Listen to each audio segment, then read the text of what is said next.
शहर स्मशान बन गया था।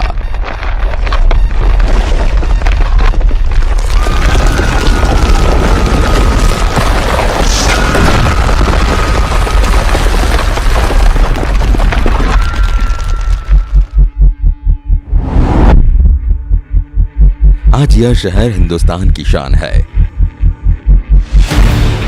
क्या कोई कल्पना कर सकता है कि गुजरात के कच्छ की बंजर भूमि पर भी सुंदर वन का निर्माण हो सकता है?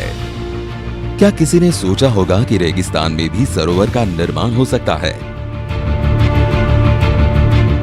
क्या यह विचार किसी को आया होगा कि छोटे से पहाड़ पर भव्य स्मारक का निर्माण भी हो सकता है? क्या किसी ने सोचा होगा कि कुदरती आपदा में जान गंवाने वाले लोगों की याद में भी कोई भव्य स्मारक बन सकता है? यह सब कुछ हुआ है गुजरात के भुज में।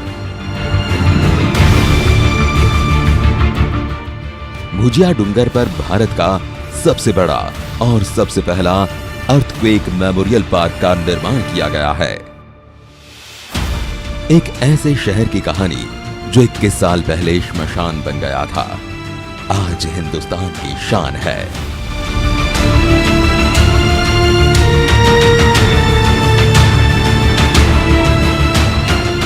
ऐसे कहने वाले बहुत थे कि अब कच्छ कभी अपने पैरों पर खड़ा नहीं हो पाए। मैंने कहा था और बड़े आत्मविश्वास के साथ कहा था, आपको जो रण दिखता है ना, उस रण में मुझे भारत का तोरण दिखता है। भुज स्मृति वन।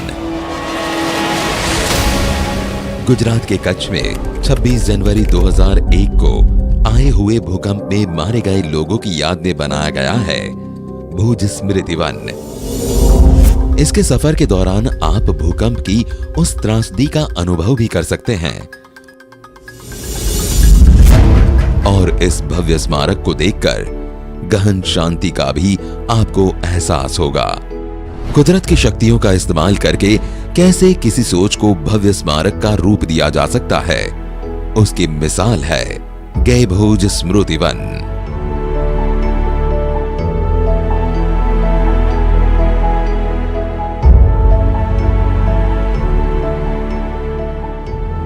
भुजिया डूंगर की 470 एकड़ जमीन पर बना ये भव्य स्मारक तब के मुख्यमंत्री और आज के प्रधानमंत्री नरेंद्र मोदी की संकल्प से सिद्धि वाली सोच का जीता जागता प्रमाण है। कच्छ सिर्फ एक स्थान नहीं है, ये कच्छ तो स्पिरिट है, जीती जागती भावना है, जिंदा दिल मनोभाव है। 5 मंजिला इस स्मारक में 7 गैलरी है। पुनरुत्थान, पुनर्प्राप्ति, पुनर्स्थापना, पुनर्निर्माण, पुनर्विचार, पुनर्जीवन और नवीनीकरण, ये सभी खंड ऑडियो वीडियो से जुड़े हैं। स्मृति वन में हर जगह कच्छ की झलक देखने को मिले, इसके लिए कच्छ के ही खावड़ा स्टोन का इस्तेमाल किया गया है।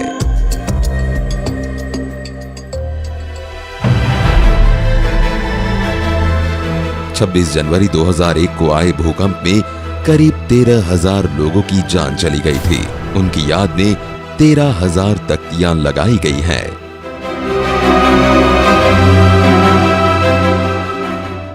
यहां लगाए गए 3 लाख वृक्ष में 13,000 पेड़ मृतकों के नाम से जुड़े हैं। कम बारिश वाले इस प्रदेश में पानी के संग्रह की भी व्यवस्था की गई है। इसके लिए वन में 50 चेक डैम का निर्माण किया गया है।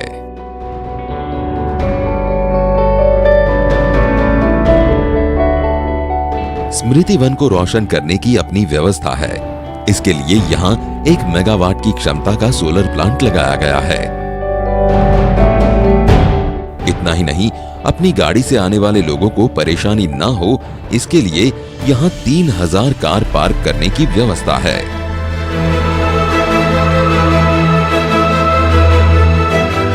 भूकंप में मारे गए लोगों की याद में बनाए गए इस स्मृति वन की रचना में प्रकृति और जीवन का विशेष ध्यान रखा गया है। पूरे विश्व में ऐसा कोई स्मारक नहीं होगा जिसमें प्रकृति, जल और जीवन का ऐसा संगम देखने को मिले।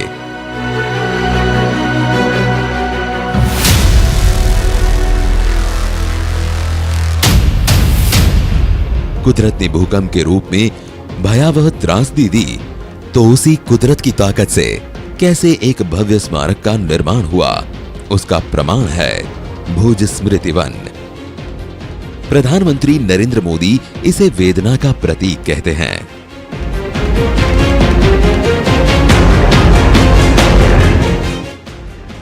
कच्छ की, गुजरात की, पूरे देश की साझी वेदना का प्रतीक है। इनके निर्माण में सिर्फ पसीना ही नहीं, बल्कि कितने ही परिवारों के आंसुओं ने भी इसके ईंट पत्थरों को सींचा है। कच्छ के भूकंप ने गुजरात को अपार वेदना दी। भूकंप के करीब 2 दशक बाद भी कच्छ के लोग उस त्रासदी से बाहर नहीं आ पाए। 102 કલાક ક્યાં નીકળ્યો છે तो यार મને એમ જ થયું કે હજી 102 घंटे के बाद छोटा पुत्र काटमाल से निकला तो मुझे लगा दीवार को एक और धक्का दिया होता तो मेरा बेटा भी निकल जाता। मैं कुछ नहीं कर पाई। 26 जनवरी के उस भूकंप ने सब कुछ तबाह कर दिया। अब कभी ऐसा दिन वापस न आए। જ્યારે 26મી જાન્યુઆરી મને એમ થાય કે આ ગોચારો દિવસ આવે જ નહીં। कच्छ वासियों को कहीं शांति का एहसास होगा तो वो जगह है भुज स्मृति वन।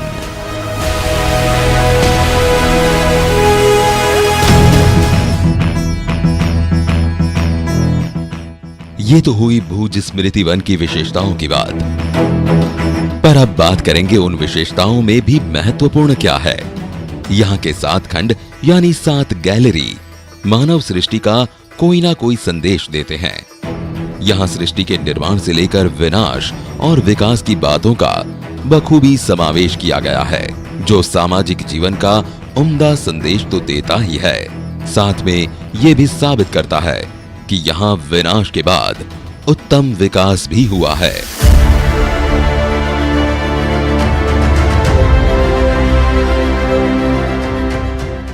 भुज स्मृति वन में प्रवेश करते ही 8 किलोमीटर लंबा ये पाथवे चारों तरफ फैली हरियाली के साथ लोगों का स्वागत करता है।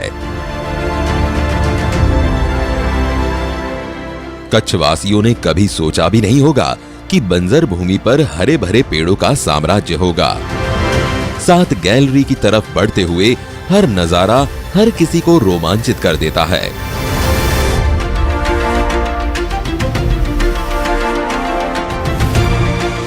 स्मृतिवन भूकंप संग्रहालय की हर गैलरी अलग ही एहसास कराती है। वन भूकंप संग्रहालय में जीने की उत्कट इच्छा के सभी आयामों, पुनरुत्थान, पुनर्प्राप्ति, पुनर्स्थापना, पुनर्निर्माण, पुनर्विचार, पुनर्जीवन और नवीनीकरण को स्थापित किया गया है। पहला खंड पृथ्वी के विकास और पृथ्वी की क्षमता को दर्शाने वाला पुनर्जन्म विषय पर आधारित है। दूसरा खंड पुनः खोज गुजरात की भौगोलिक स्थिति और राज्य की दृष्टि से अति संवेदनशील विभिन्न प्राकृतिक आपदाओं को प्रदर्शित करता है। तीसरा खंड पुनर्स्थापना किसी को भी 2001 के भूकंप के तुरंत बाद के परिणामों की ओर ले जाता है। इस खंड की गैलरियों में व्यक्तियों के साथ संगठनों द्वारा बड़े पैमाने पर किए गए राहत प्रयासों को दिखाया गया है।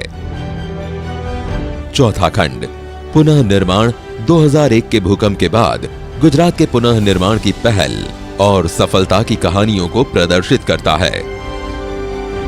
पांचवा खंड पुनर्विचार आगंतुक को विभिन्न प्रकार की आपदाओं के बारे में सोचने और उनसे सीखने तथा किसी भी समय किसी भी प्रकार की आपदा के लिए भविष्य में तैयार रहने के लिए प्रेरित करता है। छठा खंड पुनः जीवित हमें एक सिमुलेटर की मदद से भूकंप का फिर से अनुभव लेने में मदद करता है। अनुभव को 5D सिमुलेटर में डिजाइन किया गया है। इससे देखने वालों को घटना की जमीनी हकीकत नजर आती है।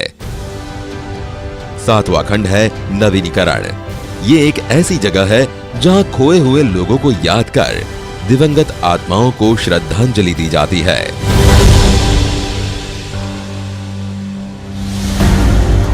यहां 7 खंड का निर्माण इस तरह किया गया है कि न चाहते हुए भी आप यहां ज्यादा से ज्यादा जिंदगी को अनुभव कर सकें। भूकंप के बाद जो कुछ हुआ उसका हर दृश्य यहां मौजूद है। इसे देखने के बाद प्रधानमंत्री नरेंद्र मोदी ने कहा कि यहां से उठकर जाने का मन ही नहीं हो रहा। मैं धरती को भी नमन करता हूं और यहां के लोगों को भी नमन करता हूं।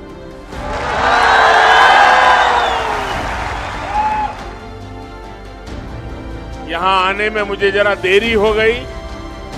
मैं भुज तो समय पर आ गया था, लेकिन वो रोड शो में जो स्वागत चला और बाद में मैं स्मृति वन मेमोरियल में गया, वहां से निकलने का मन ही नहीं करता था।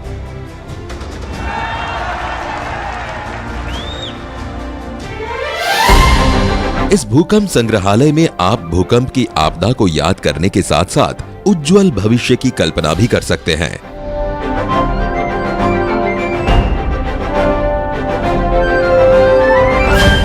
भुजिया डूंगर के शिखर पर जाकर नई आशाओं के सूरज की रोशनी को भी देख सकते हैं। शाम के वक्त इसी डूंगर के शिखर से आप सिर्फ जगमगाता भुज ही नहीं बल्कि पूरे कच्छ की काया पलट का नजारा भी देख सकते हैं। कहते हैं कि गुजरात में कच्छ नहीं देखा तो कुछ नहीं देखा। आज गुजरात में ही नहीं बल्कि देश दुनिया में चर्चा होने लगी है।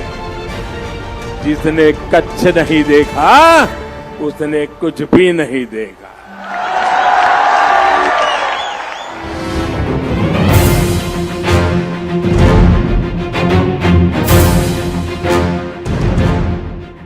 भुज भूकंप संग्रहालय कोई सामान्य पर्यटक स्थल नहीं है बल्कि प्रधानमंत्री नरेंद्र मोदी और कच्छ वासियों ने सालों पहले जो सपना देखा था उसे पूरा करने की दृढ़ इच्छा शक्ति का नतीजा है।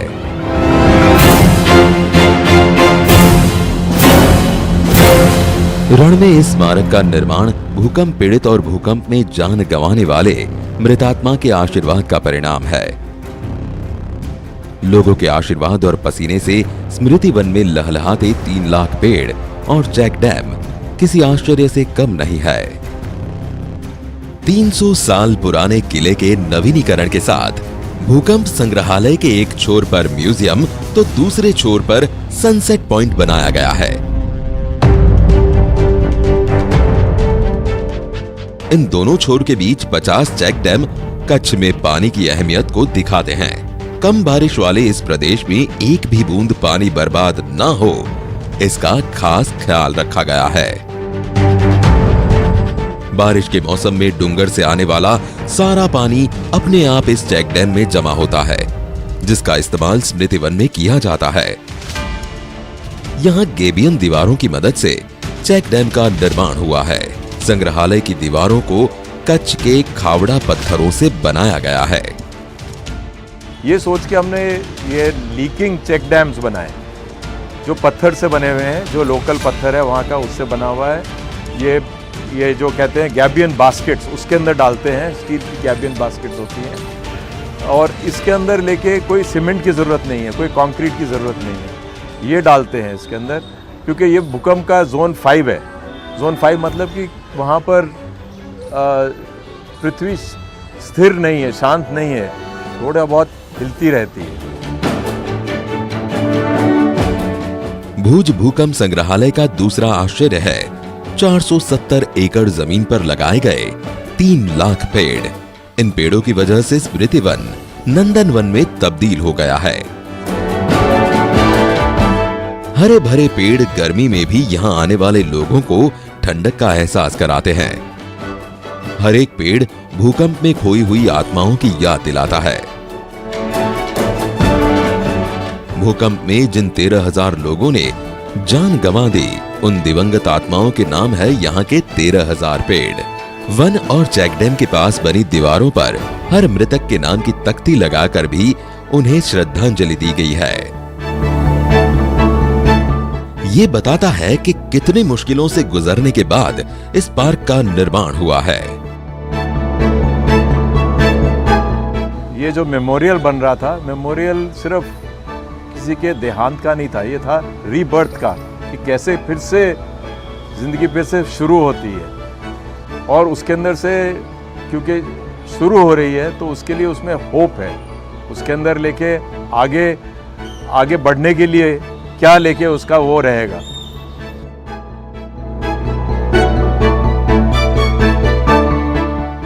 दस साल की कड़ी मेहनत के बाद भूकंप से जुड़ी हर जरूरी बात को यहां शामिल किया गया है।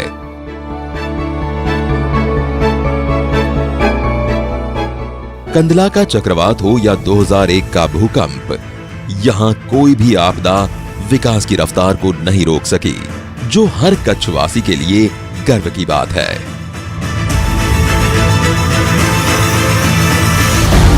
भुज भूकंप संग्रहालय के विचार ने आखिर कब और कैसे जन्म लिया? प्रधानमंत्री नरेंद्र मोदी का कच्छ से इतना गहरा नाता क्यों है? 26 जनवरी 2001 को नरेंद्र मोदी कहां थे? भुज भूकंप संग्रहालय के निर्माण में नरेंद्र मोदी की क्या भूमिका है?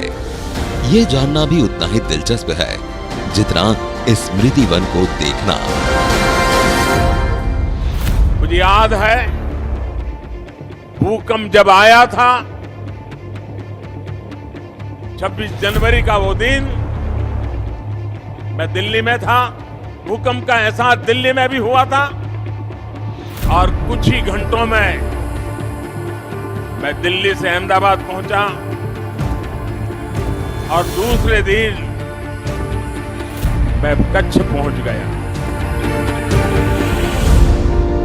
यह तस्वीर गवाह है प्रधानमंत्री के हर एक शब्द का। 26 जनवरी 2001 को सुबह में भूकंप आया। इस भूकंप की असर गुजरात के अहमदाबाद सहित सौराष्ट्र के कई हिस्सों में देखने को मिला।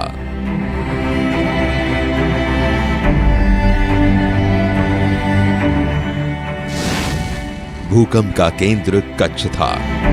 अहमदाबाद में कई इमारतें ताश के महल की तरह गिर गई। अहमदाबाद में जब ऐसी बर्बादी हुई तो कच्छ के विनाश की महज कल्पना की जा सकती है। कच्छ के भुज, भचाऊ और अंजार समेत कई शहर तबाह हो गए।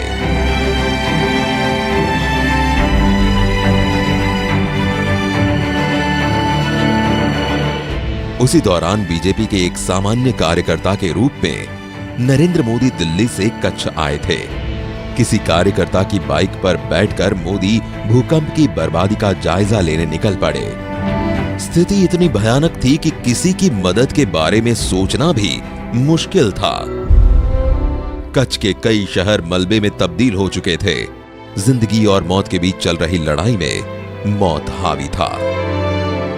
तब नरेंद्र मोदी ने पीड़ितों के बीच रहकर उनका दुख बांटने का निर्णय लिया। तब मैं मुख्यमंत्री नहीं था, एक साधारण राजनीतिक भारतीय जनता पार्टी कार्यकर्ता का छोटा सा कार्यकर्ता था। मुझे नहीं पता था कि मैं कैसे और कितने लोगों की मदद कर पाऊं, लेकिन मैंने ये तय किया कि मैं इस दुख की घड़ी में आप सबके बीच में रहूंगा।